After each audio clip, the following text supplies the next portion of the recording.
Hi there, good afternoon and welcome to everybody. We are here and I think the fifth of our monthly talks, a series of talks by contributors to the forthcoming Democratic Marxism. It will be now volume 7. The Democratic Marxism series has been running for 10 years now. Unfortunately, the two co-editors, Vishwas Satkar and Ruth Mtokose, are not able to join us this afternoon, but they send their apologies.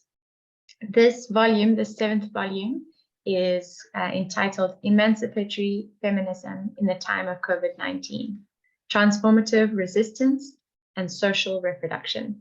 And we are very lucky to have with us today the author of the chapter on class, social mobility, and African women in South Africa, which is the title of our discussion this afternoon, Dr. Jane Mbithi-Dikgole. Dr. Jane, thank you so much for being here with us. We're really looking forward to your presentation.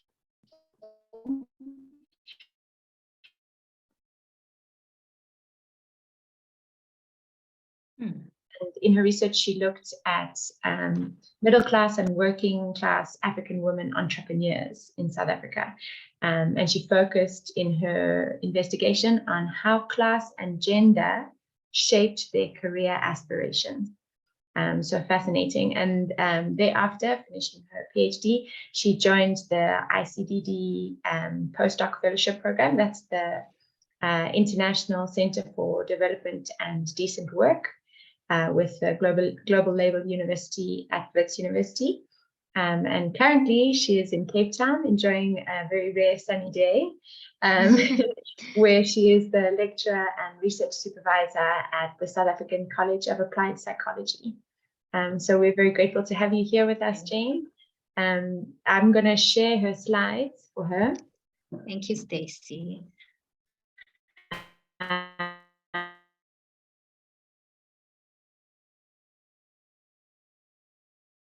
Give me a minute to share my screen. There we go. Go to presentation.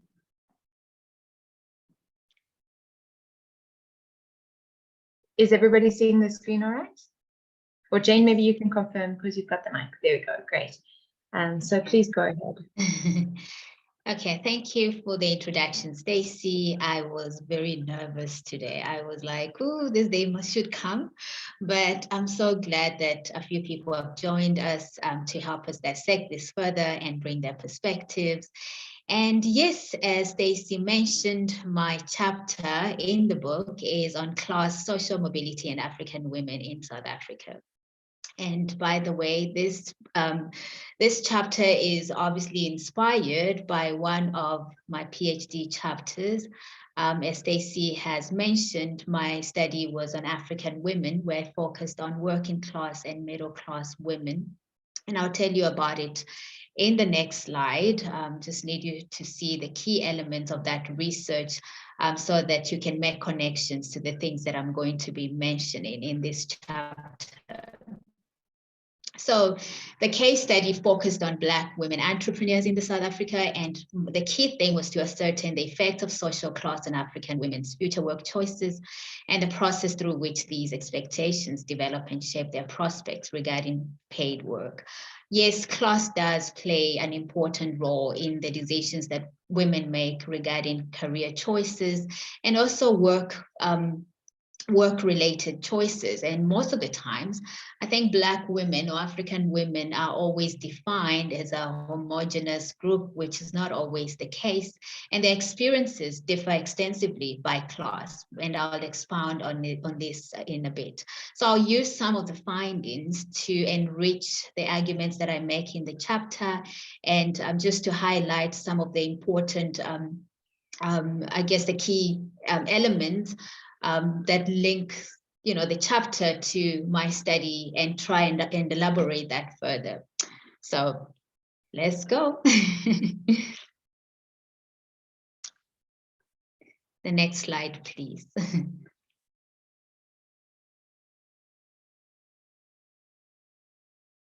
So the key thing, I think for many women, and looking at post-apartheid South Africa, it is evident that Black women, and especially African women, are marginalized or continue to be marginalized in the labor market. But the one thing that stands out is the fact that their participation is largely influenced by class, race, and gender. And these experiences are largely shaped by their class location and within these social structures. I think we need to acknowledge the fact that the post-apartheid government did attempt to build an inclusive economy to reduce structural inequalities, but Black women and African women in particular continue to experience high unemployment rates and also unequal access to jobs. And most of them remain in very low positions, especially where jobs are concerned. And this is important because many socio-economic or socio-demographic factors, such as one's financial resources, economic opportunities, or even their level of education, affects how that women make, and also how women make decisions in terms of the kind of work that they want to engage in and how they engage in that work. So social location becomes an important factor in this regard. Next slide, please. So the prospect of upward social mobility amongst African women, again, looks specifically at certain factors such as, family background, parental education, economic status, and even the women's education status, which again determine how this social mobility will unfold over time, if at all, whether positive or negative. And during COVID, it was evident that the existing systematic instabilities of capitalism were exposed. It was evident that vulnerable poor women were more exposed to the informal sector, where a lot of them experienced vulnerability, particularly where particularly where informal employment is concerned, and also the secure jobs that they also engage in. They also have less capacity to absorb economic shocks, which aggravates existing inequalities within these employment types. And furthermore, I think the lockdown measures destabilized work in the unpaid care arena, with childcare burden increasing rapidly for many women who are already bearing this responsibility pre-lockdown. So I think this is the foundation of the chapter itself, because social reproduction becomes an important element to consider, particularly when we speak about emancipating women. Next slide, please. So the aim of the chapter, and I'm just going to give you the brief aspect in terms of what the chapter focuses on, is to show that participation in paid work and the division of unpaid labor within households is a gendered struggle as well as a class struggle. I think to illustrate the various ways in which social reproduction is distributed unevenly and differentiated by race, class, and gender, it is important for us to incorporate both class and gender. We cannot leave the class element out and just focus on the gender element. Next slide, please.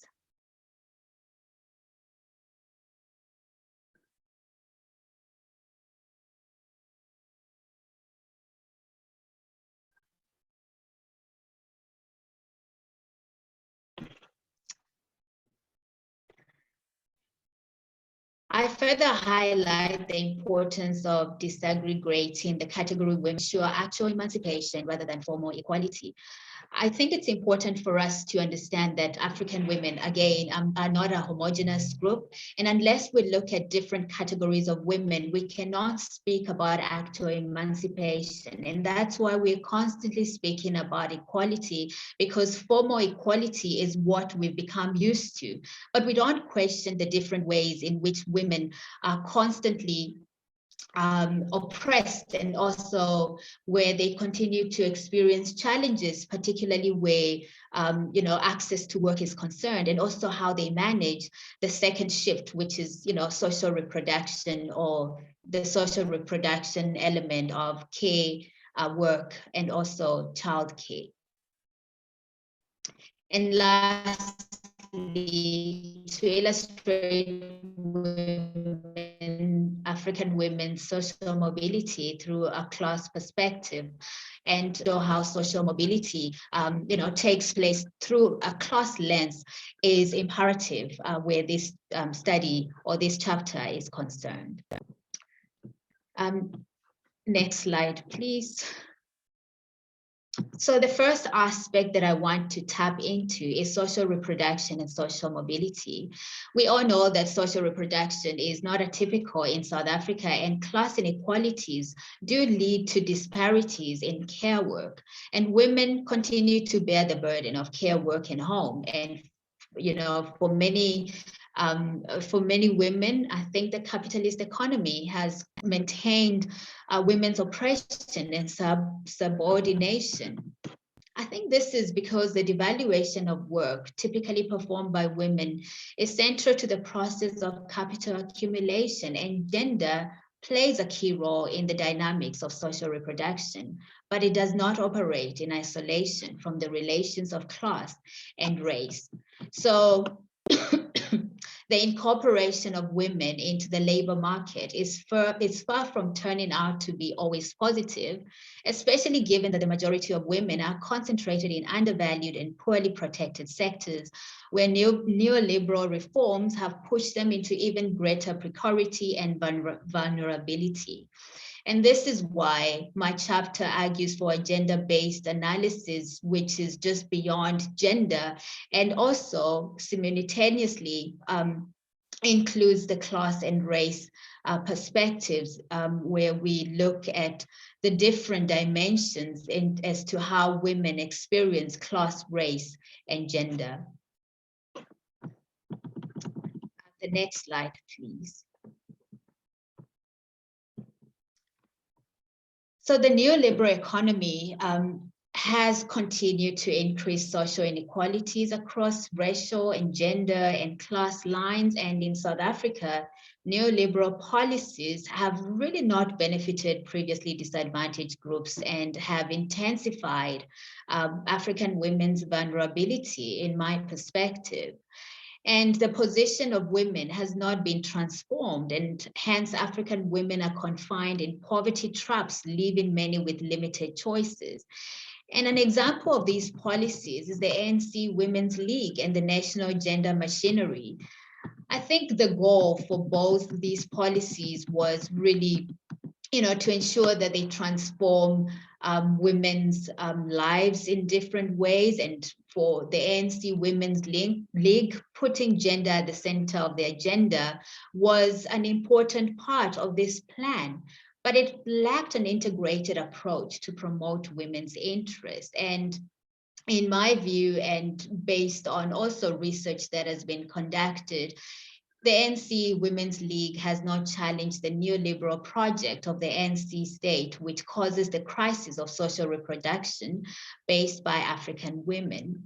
And in addition, where the national gender machinery is concerned, while its goal was to provide channels through which women would exercise policy influence with regards to women's interest and serve as structural nodes through which gender equality would be affected, I don't think the NGM has done any justice in allowing women or in meeting women's demands, especially when it comes to reducing gender inequalities, or just having women participate in policy change. And this is why I think the creation of law does not necessarily translate into the elimination of gender discrimination. And for law to be effective, we really need to understand dynamics which are the subject of gender equality. And to ensure that women participate and shape the implementation of policies, then we need to look at policy production as assuming a bottom-up approach. how women in these structures engage the dialogues in the state will contribute to the influence of such structures or machineries. So there is a need for policies that seek to improve the conditions of women in paid and unpaid work and that expand women's options in the paid economy. Next slide, please. So the various forms of oppression and exploitation are largely explained through the intersectional framework, and that's why in this chapter, I highlight how the intersectionality framework symbolizes how Black women continue to exist at the crossroads of oppression. And Max's work is a good place to begin in terms of understanding how we can weave together gender and class, feminism and anti-capitalism. And these dimensions can be used to appreciate the multifaceted levels at which social injustices and inequalities occur to generate a system of oppression. I like what one of the authors of an article that I read, Laxton, I think she argues this very well when she says that social reproduction does more than identify the activities involved in the daily generational reproduction of daily life. And it allows for an explanation of the structures, relationships, and dynamics that produce these activities. And I think this emphasizes the importance of appreciating these multifaceted levels at which social injustices and inequalities occur. And most importantly, based on my research, my PhD research, it was evident that family expectations, which are linked to the family's class location, do play a significant role in shaping an individual's career choice and aspirations for the future. As a result, socioeconomic standing is distributed along racial lines in South Africa, and a family's background has significant consequences for an individual's future and social mobility prospect. There are people doing some painting work at my house, and I don't know whether you're hearing those sounds. We can hear them, but we can hear you as well. So oh my God, I'm really sorry because I don't think I can. Okay, great. Don't worry, really we hear you very well, so it's no problem. Okay, so class affects occupational choices by imposing the values and expectations of that social strata on their children's career choices. It doesn't just begin when the woman starts their life. It begins in the way they grow up, in the class structure or position that they grow up in within the family. And this does affect, how they think about work and especially their future work, and also how they mold their career trajectory and looking into the future. So a class-centered approach for me, and looking at the intersectionality perspective, can be useful to understand the conditions of African women in post-apartheid South Africa, and to show that their experiences are not homogeneous. I'll share some of these experiences with you once I think we have the panel discussion, because I think that someone might identify something that would actually, echo some findings that, were evident in my research. And I'll bring that in the discussions. Next slide, please.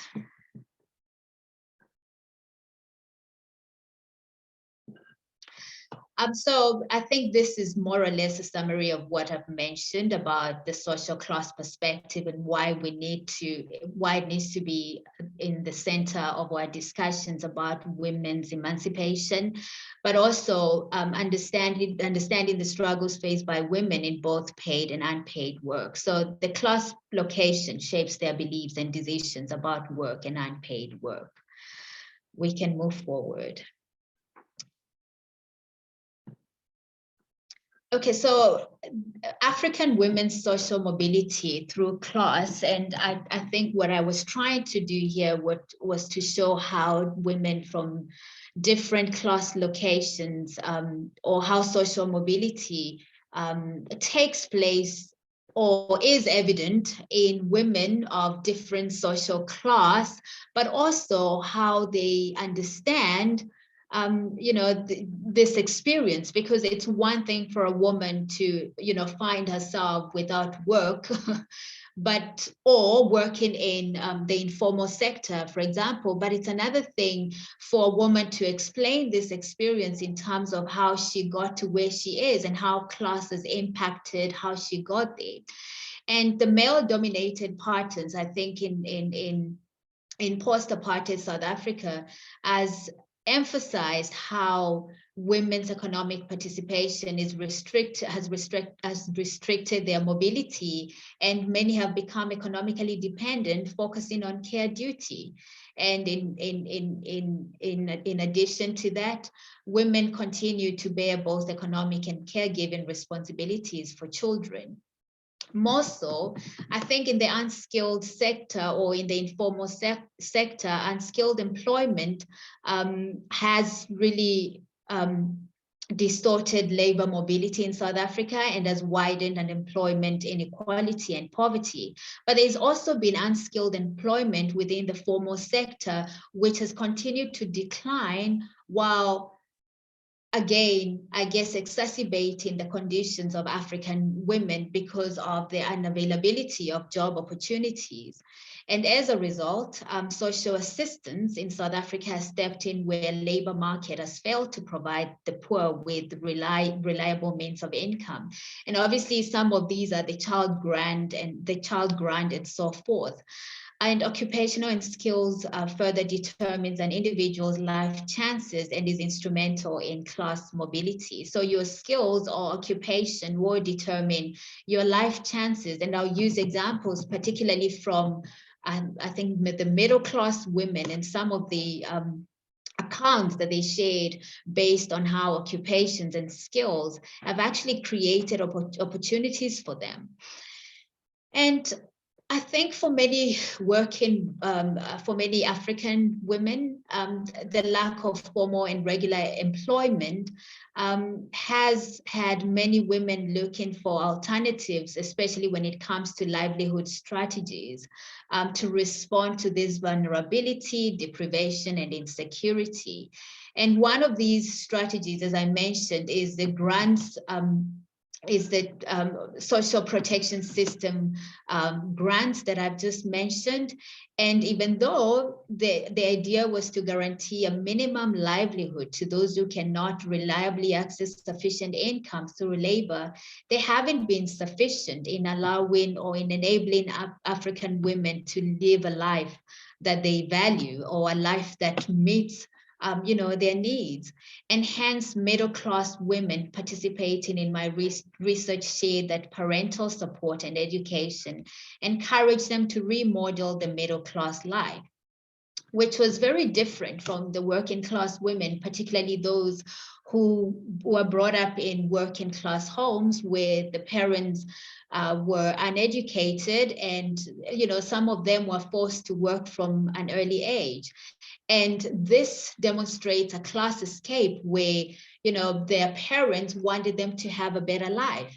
And it does emphasize that women of different classes face uneven structural limitations and form different expectations about work and family that shape how their work trajectories and family trajectories are interrelated over the life course. And I think for many middle-class women who grew up in working-class homes, it was evident that class escape was something that their parents pushed them to achieve. You don't want to be in poverty or to stay in poverty like we have done in all these years. You ought to do better for your life. And I think that's why the class escape was always emphasized where these working class women are concerned. Yeah, and I guess the expectations are influenced by gender stereotypes and cultural expectations based on families' class location, because there are factors that hinder the expectations that parents would have of their children and how they remodel their parents' lives, or how they escape the kind of life that their parents are currently living and hope for a better future. And I think it is key to emphasize the importance of the dimension of social reproduction in capitalism, which is, I think, my next slide.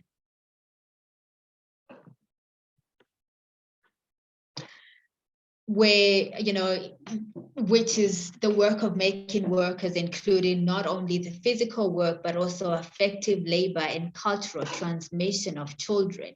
I think this is something that a lot of people really don't touch on when we speak about class, when we speak about race, and when we speak about gender. We always look at class based on, social reproduction of, women, care, home, and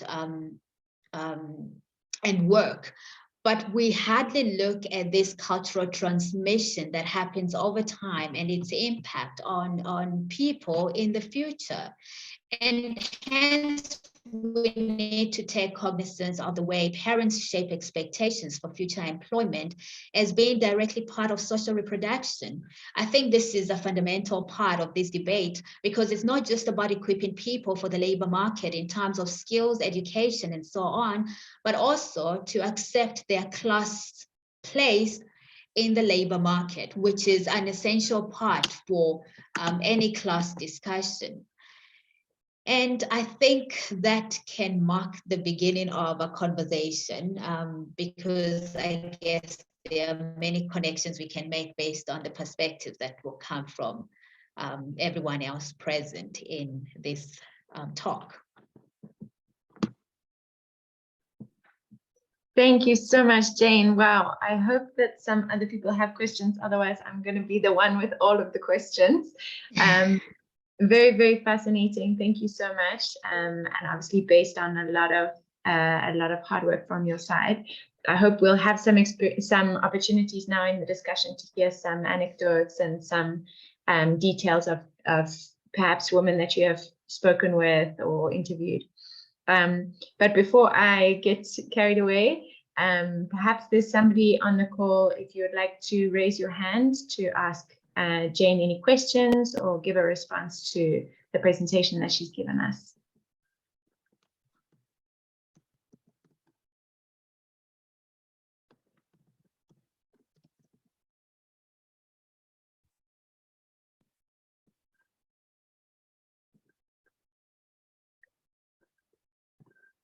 Okay, in the absence of others, I'll be so happy to ask some questions. So Jane, this is fascinating. What I think I wanted to ask you about is in terms of, I mean, you're looking at this cultural transmission of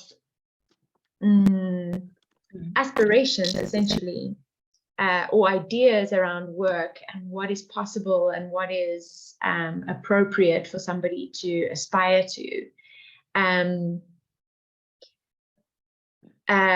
It makes me think of someone else. I can't remember who it was, but writing with regards to the largely capitalist context that we live in, and about children in middle class and upper middle class homes being like trained for the competition that capitalism involves, and that perhaps children from working class homes don't have that training of competitiveness. I've always found a problem with that theory, but I would love to hear what you think about that. If basically a wealthy home trains children to be part of that capitalist dynamic.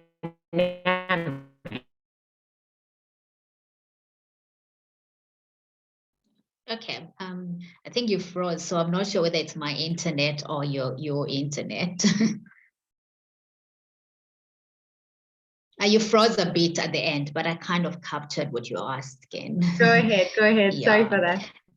No problem. So I guess the key thing you're highlighting here is, are children trained for competition, and especially, children from wealthy families. So let me firstly highlight what I found in the study based on the women that I interviewed. And I just want to paint the picture even more based on the women that I interviewed. So where these where middle class women are concerned, these are women who owned businesses, and they were doing well in life. You can see that they live in good homes based on the conversations that we were having. And yeah, their children go to good schools. They the business is doing well, and they felt like, I could actually do more in life based on where I am, because I can afford specific things that I need.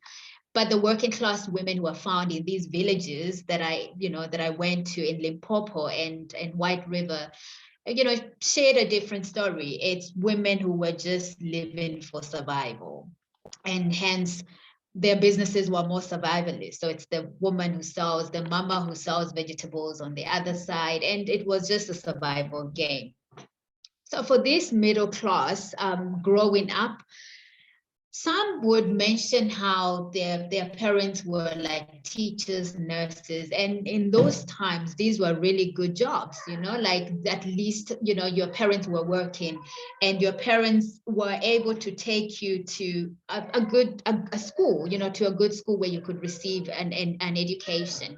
And for all of them, it was very clear how their parents were instrumental in trying to shape their future trajectory, even before they could think about how the future would look like. And I think that the whole thing about trained for competition, whether directly or indirectly, starts there, where your parents envision the future for you even before you think about what do I even want to do in the future. So they were pushed in the deep end, even in terms of the career that they wanted to pursue. I'm so sorry, I'm doing the second shift and someone is screaming, but it will be sorted. So when they say that, my parents would say, why can't I do engineering instead of, becoming a teacher? It's because the analysis was based on the experience of being a teacher then, where it was low pay, and my child cannot pursue a similar life. You have to have a better life. You have to have a life where you earn well, so that you are able to, to live a good life, to buy a car, to buy a house, something that we didn't get a chance to have. So I felt like that training was both directly and indirectly, because at that time the women had not established the kind of careers that they wanted to pursue. And it was as though some of them were pushed into something that eventually, was nurtured to be something that they enjoyed. So that's where the first element of, I think, training for competition comes in. It was more indirectly, but you're also told to be fierce in the world today. You're told that if you don't become this kind of a person, you're not going to make it, because the world requires a woman to fight for a position, to become a CEO instead of a manager, and so forth. But these women also experienced these issues when they started working in the labor market. So most of them were in good jobs because they had the skills. And it was there that they experienced discrimination as well. The training for this competition was kind of becoming a dark shadow for them, because it was like, I thought being here was enough. Why am I experiencing these problems? How do I rise up to compete? But at the same time, the space does not allow me to become what I want to be. So it is directly and indirectly, but also a conflict for these women in different ways as they try to discover who they are and what they want to do in this capitalist world, and how they need to overcome the challenges that they face. Fascinating. I think this next question is a little bit related. Yeah. It's from Roland. He's on the chat, and it's talking about agency. So I think it connects a lot to what you've been saying. So he says, hi, Jane. Could you please talk a bit on the issue of intersectional feminism and the kind of ways that African women were trying to break out of that by themselves and not through external agency? And was external agency such as government always helpful and useful or not? Okay, so I brought that. So the key word there is the intersectional feminism. And you spoke about external agency, so how the women have tried to, I didn't get that part. Sorry, so how they've tried to basically how can I say, advance their Yes, feminist yeah. cause on their own agency without an external agent like the government trying to solve that problem for them. And in the case of the government, for example, have the interventions always been helpful, or in fact, perhaps they've been detrimental at times? That's quite an interesting question, because the working class women that I interviewed in Limpopo and White River, who live in villages and receive microfinance from two microfinance institutions to start these survivalist businesses. Again, they saw microfinance as this aspect that would take them out of poverty. Does that make sense? Which still highlights some external agency in a way. And for many of them, while they have started these businesses, microfinance hasn't really been enough, to help them to overcome other challenges that they face in their communities and personally. So I'll give you a very good example. So some of these women, their husbands were, but there was given the patriarchal society we live in, they would try to, accommodate their husbands in the endeavor that they are doing, so that their husbands don't feel belittled, or they don't want to distort their image in the community, because a man should be working and a man should be earning. So they would even share their earnings with the husband to make them feel like, a man. They would ask the husbands to be partners in the business, so that they can feel like he's also part of something, and he shouldn't consider himself unemployed. And then further, even though these businesses that they own are meant to empower them, are meant to give them a sense of, agency as women, it just brought the question of, how do we then speak about women empowerment when women are directing some of these earnings, or inviting their husbands to head the very business that they have put together from scratch or from the bottom. And again, microfinance, I'm using that as an example to kind of emphasize that women in South Africa still continue to depend on the external agencies, which are either government or the microfinance that we know that, and many have argued that microfinance really never empowers women.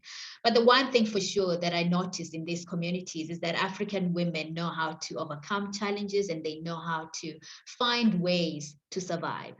And part of that will be, for example, through stokvels, how women gather in those stokvels to ensure that they plan ahead, to ensure that they themselves can be a voice to, to respond to the challenges that they face, especially economically, to say that microfinance is not enough. And we all know that, it won't expand our business to the point of no return, but let's start putting something together ourselves. Let's start thinking beyond getting outside help, and try to enhance our lives and our livelihoods in a different way. So that for me was really evident in the way the women worked together to try and find ways to survive beyond what the microfinance and the business that they had, which was more funded by the microfinance organizations. But another thing is that a lot of women still continue to experience challenges such as gender-based violence,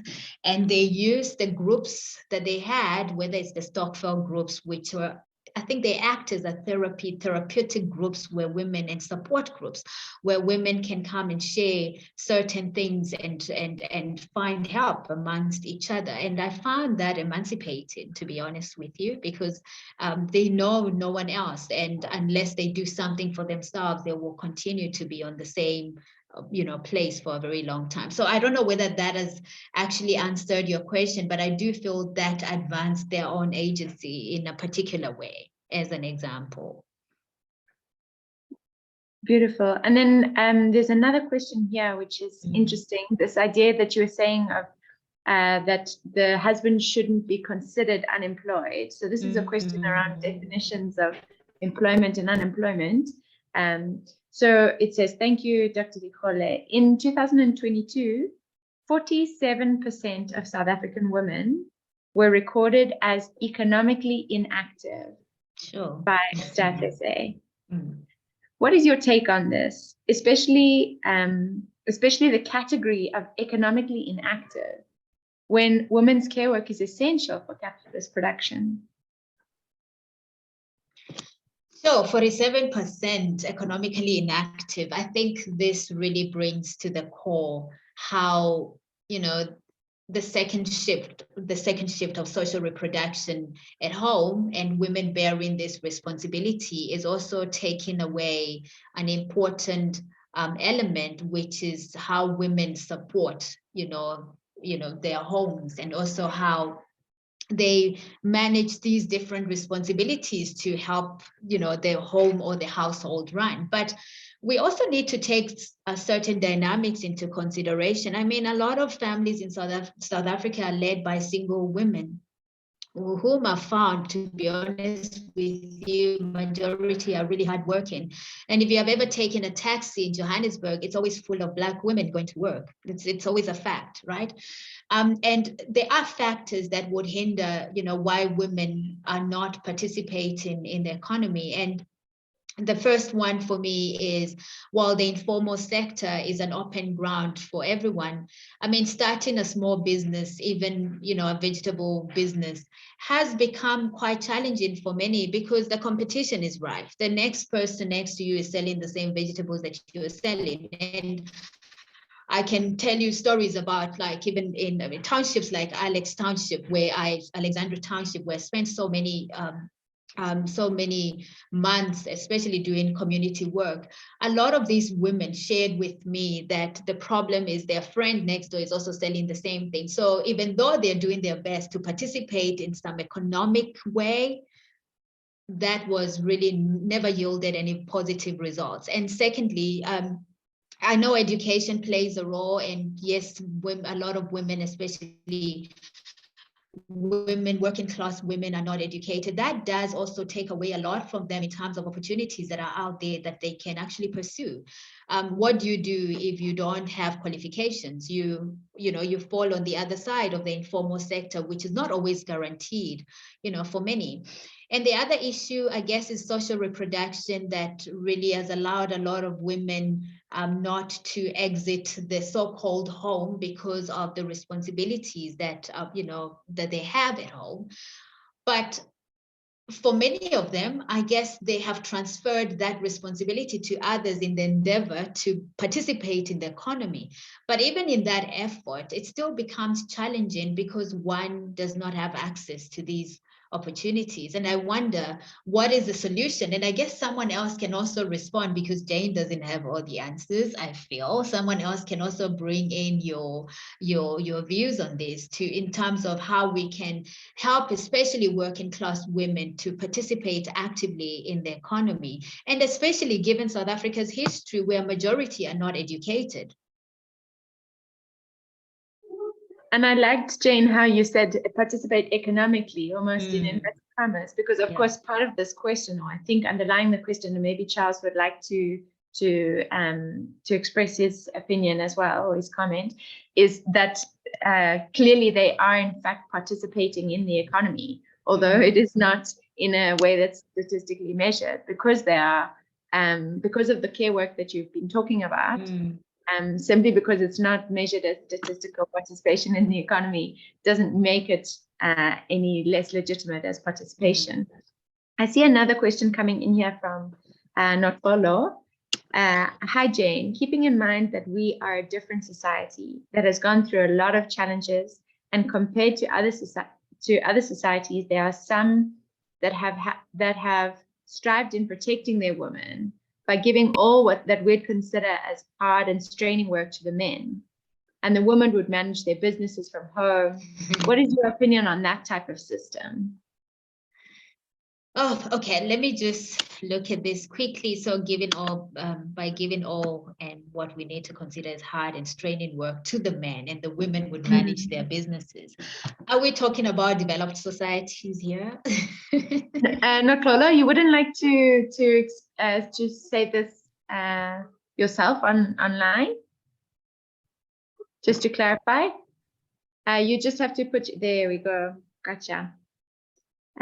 So I think you're just muted, but you should be able to speak if you turn off. There we go. Hear me now? Yes, we can hear you. Oh, I was speaking about the history is in the Arabian Peninsula. There is a history of where women, girl children were actually very ill-treated in the past. And a new system came about where they tried protecting their women and their girl children by not allowing them to do a whole lot of things that they would have been very, I don't know, if you can call it it was a system that was brought about to just protect their women. It's almost as if like they were the treasured part of the community. So if there was any traveling that had to be done or any lifting that had to be done, that would be given to the men, and the woman would own the business and would actually do everything and have every say in the business, but she wouldn't actually go out there like that. She'd be inside the home and taking care of herself and her children or her household, but yet the men would do everything for her, type of thing. It's almost like a servant to a person of power. That's what I'm trying to. I see what you're coming from. Yeah. Quite an important analysis. And I think that firstly, with a patriarchal society that is firmly embedded within the South Africa's fabric, I mean, where do we even begin, with this kind of an approach, where if it's growing up, you are brought up with these expectations that to be a man, you need to provide, to be a man, you need to be this and that, a man should be providing. I mean, where does those expectations meet, or when those expectations meet such a suggestion, I only see them repelling, because it has to start with how, for example, households think about, gender roles. What is the role of a man and women? Because I don't think this just happens overnight where, people accept certain things that are not familiar to them. How do we make the, the familiar somehow penetrate people's minds and think beyond just what these gender roles are all about, and paint this picture of a bigger way and greater way of looking at women and emancipation? How do we enable people to somehow, come to a level where they start seeing these issues differently, that care work is not just women's work, that the home is not just a woman's responsibility? Where do we begin when there's been, centuries of homes reiterating that men have this responsibility? I think that's just where my conflict lies in such an approach. I wouldn't know personally even where to start to begin to encourage people to be part of the conversation on the possibility of bringing about such an approach.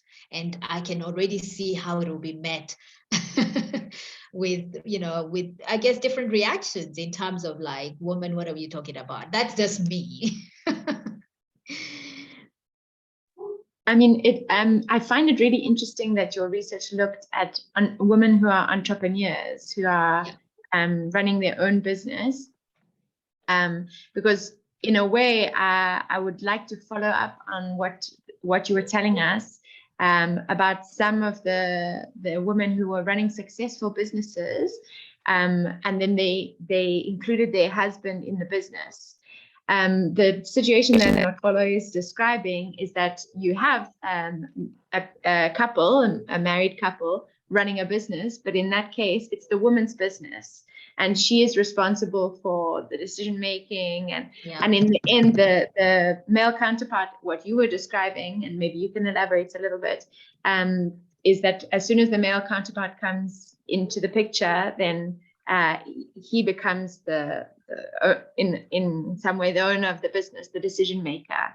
But I don't know if you can see the relationship between those two. Yeah, and I think, decision making also becomes an important part of these conversations in terms of who makes decisions and what are these decisions about. Because I mean, with the working class women that I interviewed, it was evident that they were making such decisions on behalf of their husbands, to say that, because they have grown up in such communities, they have grown up in these societies where it's like a woman cannot shine. The man has to be the one shining. Even though this is a business that you started from the ground, it still has to be, your husband who somehow, or it still has to be, the business has to be linked to your husband and not you, because we are trying to protect this system that has existed for a very long time. Okay, so we actually have gone over time, but I wonder if we can ask this last question from Charles, that was around the role of class in the way South African women respond to the struggles of other African women in South Africa. Does class have a role to play in terms of the response of South African women to the struggles of other African women in South Africa? Is there a solidarity between the classes? I guess that's where he was going with that. I think that's a very good question, especially the solidarity element, because I mean, I explore these classes differently, but to be honest with you, it's like every man on their own. I don't really think that a platform exists where women of different classes really meet and redefine who they are and their position in society. I think we're also trying to do this differently. So, for example, here are all these working class women who have found a way to somehow embrace their class system, and also to see how they can pursue life and try and meet their daily needs and enhance their livelihoods. But on the other hand, it's working class women who have been very successful in business, and they feel like, life is good and they have their families, but they also have opportunities, even in terms of the way they, I guess they deal with the challenges of social reproduction, and they are able to afford nannies. They're able to take their children to creches, as opposed to working class women who would depend on neighbors to take care of their children so that they can at least pursue their business. So there is this conflict even in terms of the way their lives unfold, the way their everyday life, they describe their everyday lives, but there's really no place where both can actually try and speak about how they think both classes can be a place of what do you call it, a place of opportunities for women to speak about these issues that they face, but also how they can empower each other more. Fail to some extent, and people waiting for help really doesn't help or doesn't assist them anymore. They constantly are looking for ways to move forward in life, irrespective of the circumstances that they are in. And that has been done differently by different classes. Okay, final question. So it's also from Charles. In terms of, you've been talking about an increasing inequality between classes, between races, between genders. And issues of, essentially, we're talking a lot about issues of justice. So Charles is asking, can you please speak about the importance of intersectional feminism in the fight for climate justice? In your research, did you come across anything related to that, or from your own point of view, that you could share about the role and importance of intersectional feminism in the struggle for climate justice? Yeah, I think, where climate change is concerned, I think we can look at different aspects in terms of how climate change also drives conflict across different societies and also amongst different communities. And obviously women and girls continue to be vulnerable to different challenges that they face, such as gender-based violence, and also we speak about child marriage and other forms of marriage or other forms of violence, sorry. And what I found is that I think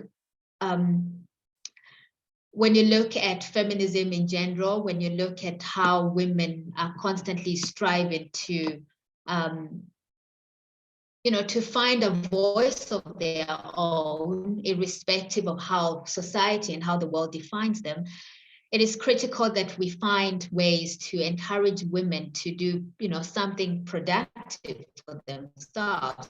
And in South Africa, I think climate change has had a ripple effect on how women think about how they can do something productive. It might be someone, I was speaking to a woman in a township where I also do volunteer work, and she was saying that the organization that has helped them to do farming in the township it's been amazing for her, because she can actually harvest vegetables and sell them in the market, and she's been able to get good returns.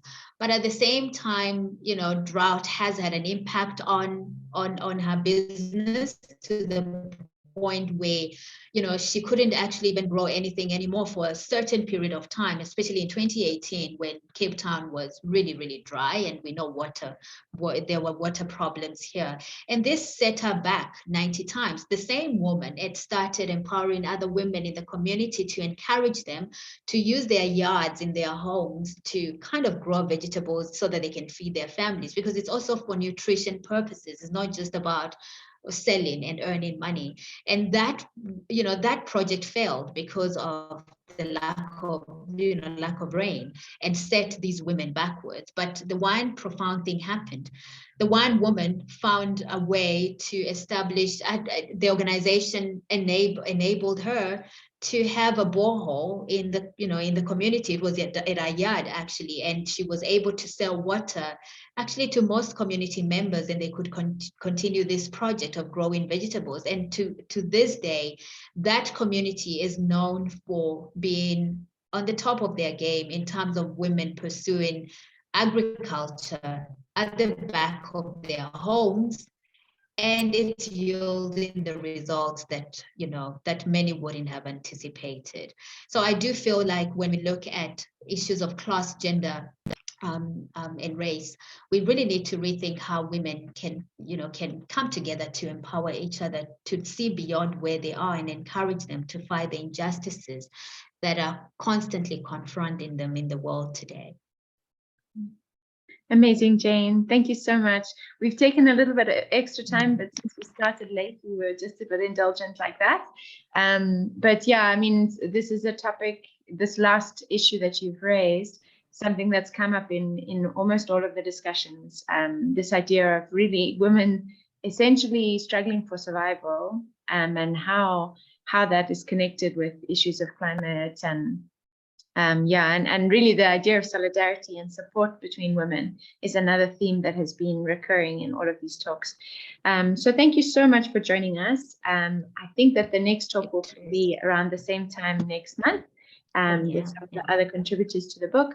The actual volume 7 will be launched on the 9th of August on Women's Day with an event, but the other volumes of the Democratic Marxism series are available online in different open source libraries. I think Charles has published the link towards the beginning of the talk today.